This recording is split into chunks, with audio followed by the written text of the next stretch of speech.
Hi, this is Taeyun Choi. It's December 8th, 2:37 p.m. in New York City. I'm making a introduction video to the event in December 11th, 7 p.m. in downtown Brooklyn called Performing Participation. Here's what's going to happen, and here's why it's going to happen. So, I'm an artist and I make artworks, among other things. This year, in 2010, I had three public exhibitions. The first one was a staged performance in conjunction with a publication of a book that I wrote last year. The second one was urban intervention in Paris with a staged performance in front of an audience in a large auditorium. The last one was a youth workshop in San Jose, in which I led a group of teenagers to make a film in first person perspective.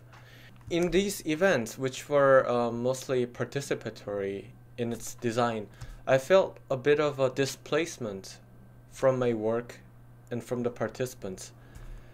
I've been trying to track down why I feel that way. And it came down to be asking myself why I want to have people involved in my artwork. And I think it goes back 10 years ago as a first year student in a art institute, wanting to be a performance artist, then a video artist, then a community artist, then a public artist, then a new genre public artist, and new media public artist.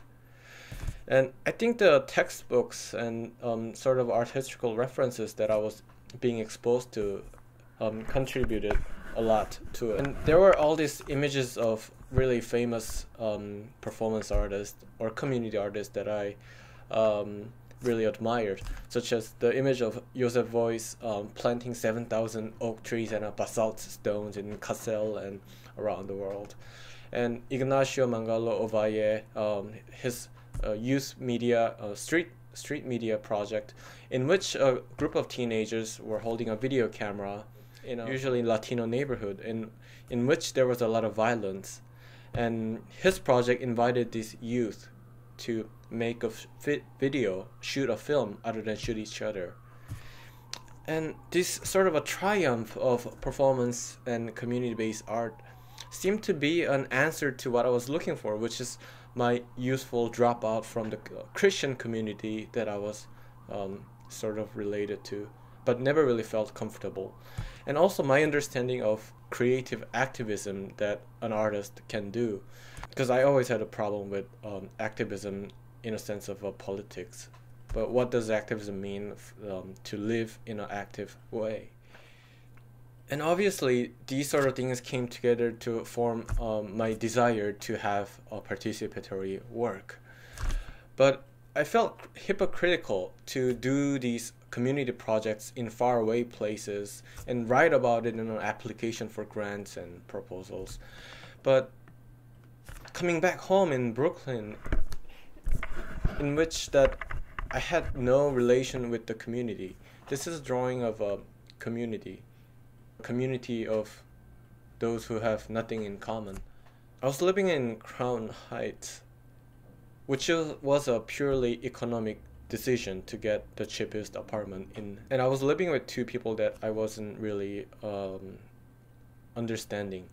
One was a middle-aged activist, Green Party woman, and another one was a taxi driver who was a soldier, and me, who was an artist who was working with the community that are far away, but not really having any friends in proximity. And I felt hypocritical, like a Green Party member having a TV dinner every day. And things like this one, which is a helmet with a camera that I was wearing from my way to Paris.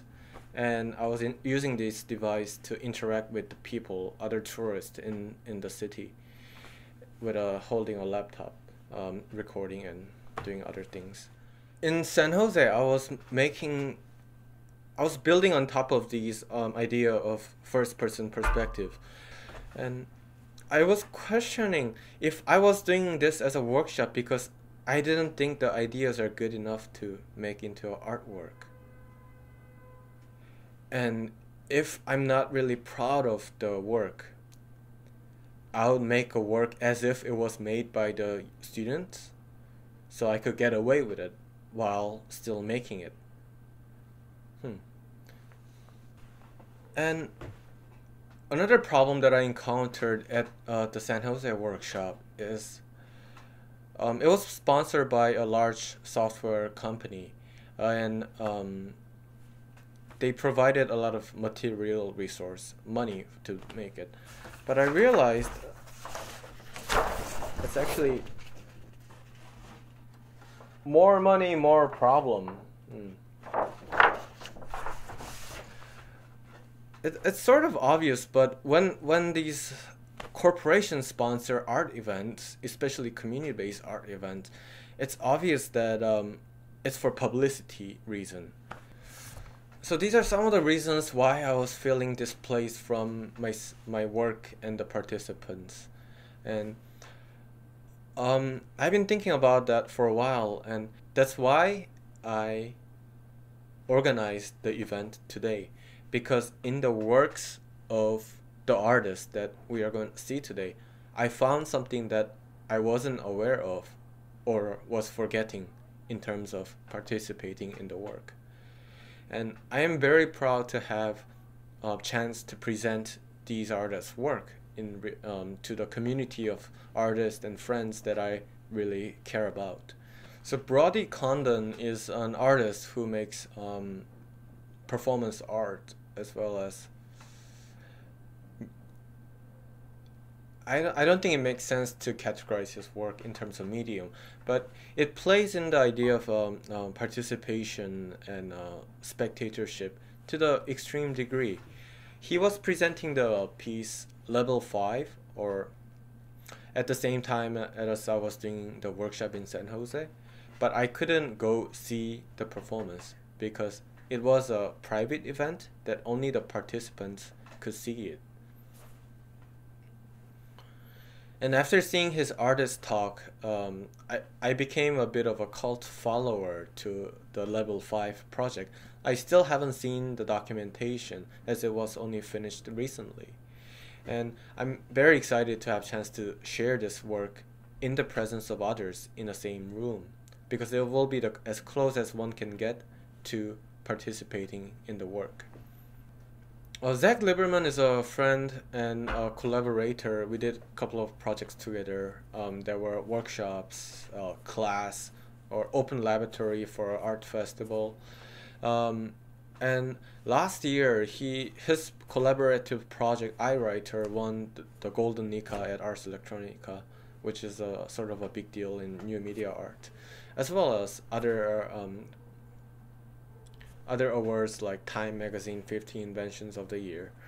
And I mean, outside of sort of a kind of internet fame and hype about his project, is the way that he built these sort of a community over the years by building an open source C++ library for artists and designers, which is called Open Frameworks, and also teaching and giving talks in various places.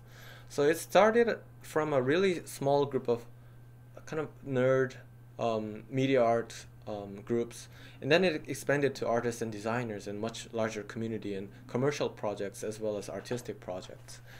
And he spent a lot of time building that community, and he's actually benefiting from the community as well as giving back to the community by creating this toolkits. So we talked a lot about what it means to have a community of people who are actually participating in your work. John Kors is another artist from San Jose. We shared a flat hotel in a suburban San Jose industrial park, or company parks, corporate parks.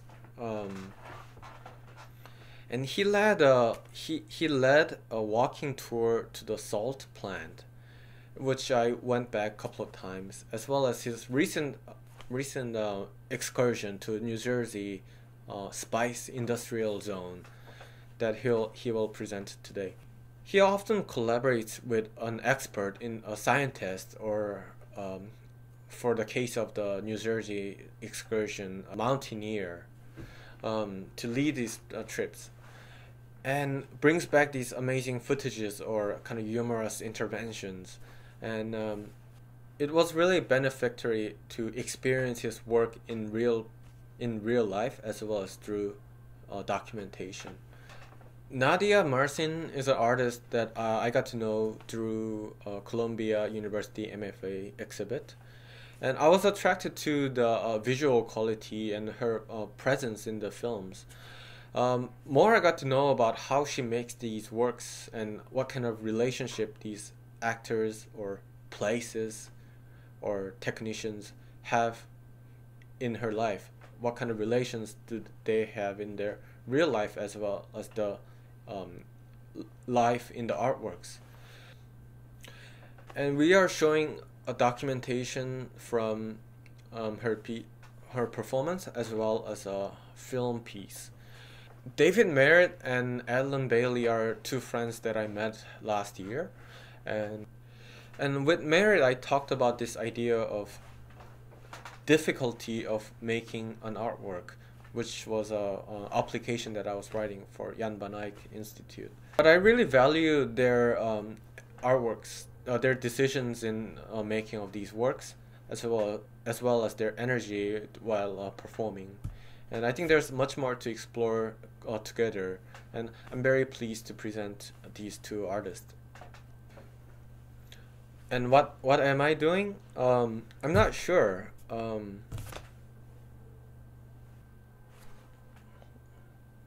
We'll see. We'll see. I don't want to talk about my work right now. So where are we? We are in 200 Schermerhorn Street in downtown Brooklyn. And space is actually shared by Moto, which is an independent book distributor based in Berlin and other places, as well as the Public School New York and Triple Canopy. I must say thanks to all of these three organizations as well as the light industry who helped us getting the equipment. And this is part of a class that I'm organizing with the Public School New York. And the class will have many other ways of being presented, such as discussions, lecture, or screening. And the event is free, but it is not free to make free events. There will be a donation box this side or that side. And thank you very much, and let's see what's happening.